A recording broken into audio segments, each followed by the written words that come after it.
एक समकोण त्रिभुज की ऊंचाई इसके आधार से 7 सेंटीमीटर कम है।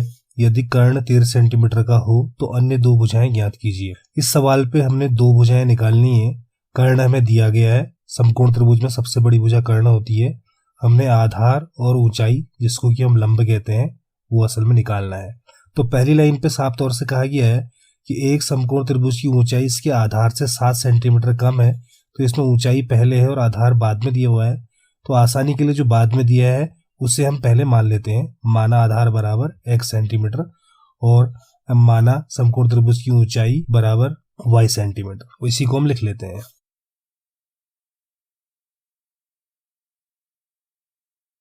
चूंकि हमें समकोण त्रिभुज का कर्ण 13 सेंटीमीटर दिया गया है, इसको भी हम लिख लेते हैं। चूंकि समकोण त्रिभुज का कर्ण बराबर 13 सेंटीमीटर। अब यहाँ पे हमने दो चर राशियां x और y मान ली है। तो हमने यहाँ पे दो समीकरण बनानी होगी। इसके लिए हम सबसे पहले एक समकोण त्रिभुज बना लेते हैं ताकि हमें समीकरण बनाने में आसानी रहे। एक हमने यहाँ पे समकोण त्रिभुज बना दिया है। इसका हम नाम दे देते हैं ABC। ये हमारा आधार है जिसको कि हमने x सेंटीमीटर माना हुआ है। ये हमारा लंब यानी कि ऊंचाई है, इसको हमने y सेंटीमीटर माना है। और कर्ण हमें 13 सेंटीमीटर दिया हुआ है। अब समकोण त्रिभुज अगर ये है तो इसका एक कोण समकोण होगा। यहाँ पे कोण B समकोण है। इसके आगे वाली भुजा ही कर्ण होती है। 13 सेंटीमीटर यहाँ पे कर्ण है। तो यहाँ पे अब हम आएंगे प्रथम शर्तानुसार में। पहली लाइन में कहा गया है समकोण त्रिभुज की ऊंचाई उसके आधार से 7 सेंटीमीटर कम है, यानी कि ऊंचाई बराबर आधार से 7 सेंटीमीटर कम, यानी ऊंचाई बराबर आधार माइनस 7। इसी को हम लिख लेते हैं। यहाँ पे अब हम मान रखेंगे। ऊंचाई की जगह पे हम y रख देते हैं। y हमने माना हुआ है। आधार को हमने x माना है तो आधार के नीचे हम x लिख देंगे और माइनस का 7 ऐसे रहेगा। ये हमारी समीकरण नंबर 1 हो जाएगी। हमने एक और समीकरण बनानी होगी, तो इसके लिए हम आ जाते हैं द्वितीय शर्तानुसार में।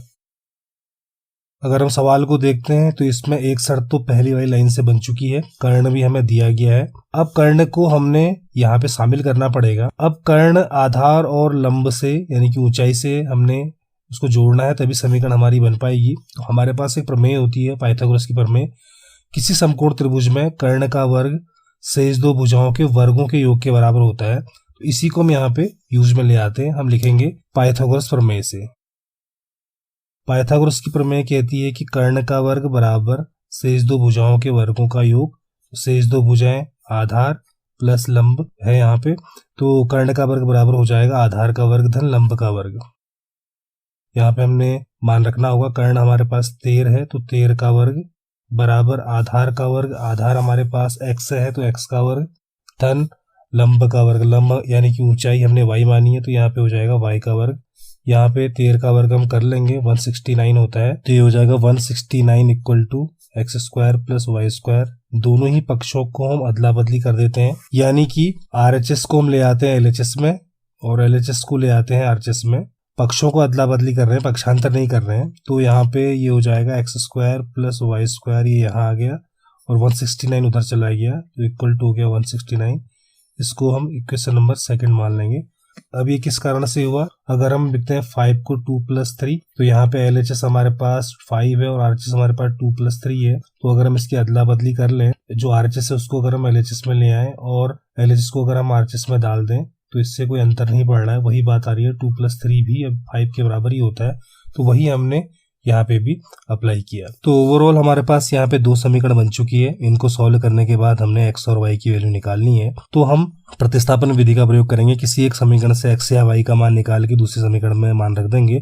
यहाँ पर हम अगर समीकरण नंबर 1 को देखें तो यहाँ y का मान ऑलरेडी निकला हुआ है, तो हम y का मान यहाँ से समीकरण नंबर 2 में रख लेंगे। तो हम लिखेंगे समीकरण नंबर 1 से y बराबर x माइनस 7 का मान समीकरण नंबर 2 में रखने पर। तो x का स्क्वायर तो ऐसे रहेगा, धन y की जगह पे हम रखेंगे x माइनस 7, बाहर से स्क्वायर है तो ये हो जाएगा x माइनस 7 का होल स्क्वायर इक्वल टू के बाद 169 ऐसे रहेगा। अब हमारे सवाल से y हट चुका है, हमने इसको सॉल्व करके x की वैल्यू यहाँ पे निकालनी होगी। तो एक्स स्क्वायर हमारा यहाँ पे ऐसे रहा, ये a माइनस बी का होल स्क्वायर बन जाएगा। इसका मान होता है a स्क्वायर यानी कि x का स्क्वायर माइनस 2ab यानी कि माइनस 2 इंटू एक्स इंटू 7 यानी कि 14x plus B square. B की जगह यहाँ पे 7 आ रहा है, 7 का स्क्वायर इक्वल टू के बाद वाला 169 हम यहाँ ले आएंगे LHS में, तो माइनस का 169 हो जाएगा। इक्वल टू के बाद अब कुछ नहीं बचा, यानी कि 0 बच जाएगा। इन दोनों को हमने ऐड किया तो 2x स्क्वायर हो गया, माइनस का 14x ऐसे रहा, प्लस 7 का स्क्वायर 49 माइनस 169 ऐसे रहेगा, इक्वल टू के बाद 0 ऐसे रहेगा। तो यहाँ से हमें मिलेगा 2x स्क्वायर माइनस का 14x, 49 से 169 को माइनस करेंगे तो साइन आएगा माइनस का और बच जाएगा 120, इक्वल टू के बाद 0। अब हम इस समीकरण को देखें तो दोनों ही पक्षों में 2 का भाग जा रहा है, तो हम लिखेंगे दोनों पक्षों में 2 से भाग देने पर। 2 से भाग देने के बाद ये समीकरण थोड़ी सी आसान हो जाएगी। LHS में 3 पद आ रहे हैं, तो जब हम LHS में 2 का भाग देंगे तो प्रत्येक पद में 2 से डिवाइड होगा। तो पहला वाला पद हो जाएगा x स्क्वायर, माइनस का ये 7x, माइनस का ये 60 और इक्वल टू के बाद 0/2 यानी कि 0 ही हो जाएगा। तो हम इसी को लिख लेते हैं, x square minus 7x minus का 60 इक्वल टू 0। अब हमने इसके गुणनखंड करने होंगे। इन 3 पदों को 4 पद में बदलने के बाद ही गुणनखंड हो पाएंगे। इसके लिए हमने बीच वाले पद को 2 हिस्सों में तोड़ना पड़ेगा। तो हम पहले वाले और तीसरे वाले को ऐसे लिखेंगे, बीच वाले पद में 7 को हमने तोड़ना होगा 2 हिस्सों में, तो बाकी का हिस्सा हम सेम टू सेम लिख ले जाते हैं। x स्क्वायर माइनस ब्रैकेट में 7 को तोड़ेंगे, ब्रैकेट बंद, फिर x लिखेंगे माइनस 60 इक्वल टू 0। इस ब्रैकेट के अंदर हमने इस 7 को तोड़ना है। अब इसको तोड़ने के लिए हमने क्या करना पड़ेगा, ये x स्क्वायर का हमने कोफिशिएंट देखना पड़ेगा। इस x स्क्वायर का कोफिशिएंट 1 है और ये हमने तीसरा वाला पद देखना पड़ेगा। तीसरा वाला जो पद है यहाँ पे 60 है, अगर बिना चिन्ह के काउंट करें तो 1 × 60 होता है 60। अब 60 को हमने 2 हिस्सों में तोड़ना होगा, इसके लिए हम पहले 60 के गुणनखंड कर लेते हैं। तो 60 को अगर हम 2 से डिवाइड करते हैं तो 30 आता है, 30 को हम 2 से डिवाइड करें तो 15 आता है, फिर 3 से अगर हम 15 को डिवाइड करें तो 5 आता है, फिर हम 5 को 5 से डिवाइड करेंगे तो तब 1 आएगा। अब हमने 60 के 2 हिस्से ऐसे करने हैं जिनका मल्टीप्लाई तो 60 ही हो, लेकिन उन्हें माइनस करने पर 7 मिलता हो। तो अगर हम शुरुआत के 3 वाले हिस्सों को आपस में गुणा करें 2 × 2 × 3 तो ये होता है 12, और इस 5 को हम अलग रखें तो हम 60 को कह सकते हैं 12 × 5, और 12 और 5 को माइनस करने पर 7 भी आता है, तो हम 7 को तोड़ सकते हैं 12 - 5। इसको हमने यहाँ पे लिख दिया। इतनी सारी कसरत हमने इसको 2 हिस्सों में तोड़ने के लिए यहाँ पे की है। अब हम यहाँ पे बाहर वाले x का मल्टीप्लाई अंदर कर देंगे तो ये हो जाएगा x स्क्वायर माइनस x का गुणा 12 से होगा तो 12x, फिर माइनस 5 से गुणा होगा तो माइनस का 5x, माइनस का 60 इक्वल टू 0 ऐसे रहेगा। अब ये हो जाएगा x स्क्वायर, ये बाहर वाले माइनस से हम मल्टीप्लाई करेंगे तो दोनों के साइन चेंज होंगे, 12x हो जाएगा माइनस का, और माइनस का 5x हो जाएगा प्लस का 5x, ब्रैकेट खुल जाएगा, माइनस का 60 इक्वल टू 0। अब इन दोनों में से हम कॉमन लेंगे, इन दोनों में से हम कॉमन लेंगे, इन दोनों में से कॉमन x आ रहा है तो पहले से बचेगा x माइनस दूसरे से बचेगा 12, प्लस इन दोनों में से 5 कॉमन आ गया तो पहले से बचा x, 60 में 5 से डिवाइड करेंगे तो आता है 12 इक्वल टू 0। अब इस पद और इस पद में x माइनस 12 दोनों में ही आ रहा है, तो x माइनस 12 को हम बाहर ले लेंगे तो पहले से बच जाएगा x और दूसरे से बच जाएगा प्लस का 5 इक्वल टू 0। यदि 2 संख्याओं का गुणा 0 आता है तो हम एक करके दोनों को ही 0 के बराबर लेते हैं। तो यदि पहली वाली value x minus 12 equal to 0 तो यहाँ से x की वैल्यू मिल जाएगी 12, और दूसरी वाली वैल्यू अगर हम 0 के बराबर रखते हैं यानी कि x प्लस 5 इक्वल टू 0 तो यहाँ से मिलेगा x इक्वल टू माइनस का 5।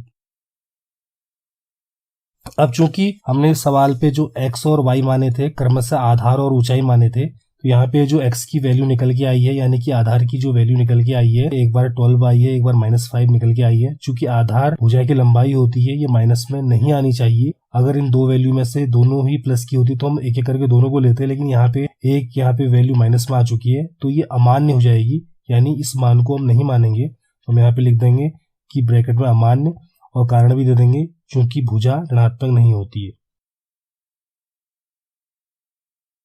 अब ये मान अगर अमान्य हो गया है लेकिन x की वैल्यू जो आई है 12, एक आंसर तो हमारा ये आ चुका है, लेकिन हमें असल में x के साथ साथ y भी चाहिए, तो हम इस x की वैल्यू को समीकरण 1 या 2 पे रख के y की वैल्यू में निकालेंगे। तो x की जो वैल्यू 12 हमने यहाँ पे ली है जो कि मान्य है, इसको हम समीकरण नंबर 1 में रखेंगे तो आसानी से y की वैल्यू निकल जाएगी। तो x बराबर 12 पर समीकरण नंबर 1 से y इक्वल टू हो जाएगा 12 - 7 यानी कि 5। तो हमें दोनों चीजें मिल जाएगी। अतः x हमने जो आधार माना था वो 12 सेंटीमीटर हो गया, ऊंचाई जो हमने y मानी थी वो 5 सेंटीमीटर होगी। इसी को हम लिख देते हैं हम। अतः समकोण त्रिभुज का आधार x बराबर 12 सेंटीमीटर, समकोण त्रिभुज की ऊंचाई y बराबर 5 सेंटीमीटर। आंसर यही हमारे आंसर हो गए। इसी सवाल को हम एक चर राशि मानकर भी बना सकते हैं। बनाने का तरीका ऐसा ही होगा। समकोण त्रिभुज का आधार हम पहले x मान लेंगे। यहाँ पे मैंने एक फिगर बना रखा है, यहाँ पे मैं आधार को x मान लेता हूँ। अब यहाँ पे हमने पहले वाली मेथड में त्रिभुज की जो ऊंचाई है वो y मानी थी, यानी कि लंब को हमने y माना था। यहाँ पर हम y ना मानकर x के टर्म्स में ही निकालेंगे। इसके लिए हमने पहली लाइन को यहाँ पे देखना पड़ेगा। पहली लाइन में कहा गया है कि समकोण त्रिभुज की ऊंचाई इसके आधार से 7 सेंटीमीटर कम है। अगर हमने आधार को x मान लिया है तो ऊंचाई इससे 7 सेंटीमीटर कम आएगी, यानी कि x के टर्म्स में अगर हम निकालेंगे तो ये आ जाएगी x - 7। और कर्ण हमें 13 सेंटीमीटर दिया हुआ है, कर्ण की जगह पे हम 13 यहाँ पे लिख देंगे। तो जब ये फिगर हमारा बन जाएगा, हमने इस फिगर में पाइथागोरस प्रमेय लगानी होगी। तो जब हम इसमें पाइथागोरस प्रमेय लगाएंगे तो आधार का वर्ग धन लंब का वर्ग बराबर कर्ण का वर्ग आएगा। तो आधार के वर्ग की जगह पे हम लिख देंगे x का स्क्वायर प्लस लंब का वर्ग यानी ऊंचाई का वर्ग हो जाएगा x - 7 का वर्ग इक्वल टू 13 का वर्ग हो जाएगा। अब ये जो चीज यहाँ पे आ रही है ये सेम टू सेम इसकी जैसे आ चुकी है।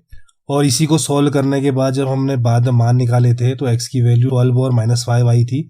-5 तो हमने अमान्य कर दिया था क्योंकि माइनस में है, कुछ ऋणात्मक नहीं होती है।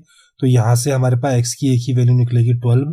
तो यहाँ पे जब हम इसको सॉल्व करते हुए जाएंगे तो x की वैल्यू 12 हो जाएगी। और जैसे x की वैल्यू 12 आएगी तो हमारा आधार तो हो जाएगा x बराबर 12 सेंटीमीटर। आंसर ऊंचाई हमारी हो जाएगी 12 - 7 इक्वल टू 5 सेंटीमीटर। आंसर तो आप इसे ऐसे बना सकते हैं। बनाने का तरीका एक जैसा ही होगा। अभी तक के सवाल को मैं दोनों तरीकों से बता रहा हूँ। 2 मानने में थोड़े से लंबे पड़ रहे हैं और 1 मानने में आसान लग रहे होंगे, लेकिन 2 मान के कई बार काफी आसान भी हो जाते हैं। आगे हम ऐसे कई सवाल पढ़ेंगे जिसमें हम 2 चर राशि जब मान रहे होंगे तो सवाल काफी शॉर्टकट बन जाता होगा। तो आप इन्हें किसी भी मेथड से बना सकते हैं।